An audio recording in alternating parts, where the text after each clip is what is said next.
Praise the Lord. Hallelujah. കർത്താവിന് നന്ദി പറയുവിൻ, എന്തെന്നാൽ അവിടുന്ന് നല്ലവനാണ്. പ്രിയ സഹോദരങ്ങളെ, 2024 അവസാനത്തെ ദിവസം അല്ലേ?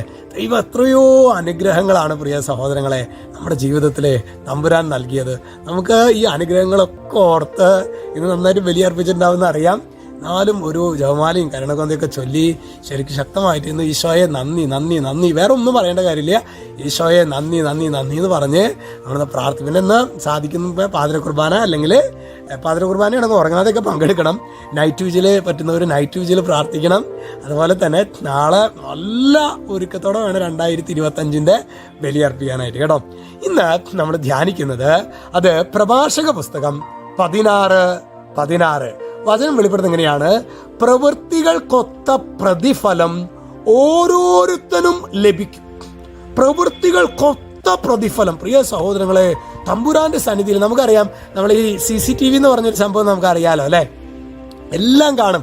നമ്മൾ എത്ര വിദൂരത്താണെങ്കിലും, ഇപ്പൊ മക്കൾ അമേരിക്കയിലാണെങ്കിൽ അമ്മ മാത്രം വീട്ടിലാണെങ്കിൽ CCTV വെച്ച് കഴിഞ്ഞാൽ ആ വീടിനെ മുഴുവൻ നിരീക്ഷിക്കാനായിട്ട് അമേരിക്കയിലുള്ള വ്യക്തികൾക്ക് പറ്റുന്ന പറഞ്ഞ പോലെ ജീവന്റെ പുസ്തകം എന്ന് പറഞ്ഞൊരു സംഭവം വെളിപാട് പുസ്തകത്തിൽ നമ്മൾ പറയും. ജീവന്റെ പുസ്തകം. പ്രിയ സഹോദരങ്ങൾ, നമ്മൾ എഴുതപ്പെട്ട സകല കാര്യങ്ങളും, നമ്മൾ ചെയ്ത എല്ലാ കാര്യങ്ങളും, മനസ്സിന്റെ വിചാരങ്ങൾ വരെ രേഖപ്പെടുത്തിയിട്ടുണ്ട്. ഞാനൊരു പുരോഹിതൻ എന്ന നിലയ്ക്ക് ഞാൻ എന്താ ചിന്തിക്കുന്നത്, ഞാനൊരു അപ്പൻ എന്ന നിലയ്ക്ക് ഞാൻ എന്താ എൻ്റെ ഹൃദയത്തിൽ അതുപോലും രേഖപ്പെടുത്തിയിട്ടുണ്ട്.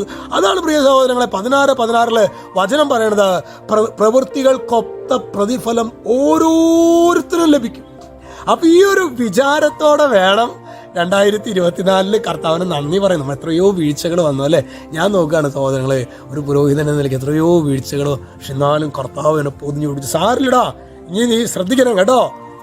2025 പ്രാർത്ഥിക്കണം എന്താണെന്ന് അറിയാമോ? ദൈവമേ, ഇന്ന് രാത്രി ബലിയർപ്പിച്ച ഒരു പുതിയ വർഷം ആരംഭിക്കുമ്പോൾ ദൈവമേ, കൃപയിൽ ജീവിക്കാനുള്ള ഒരു അഭിഷേകം.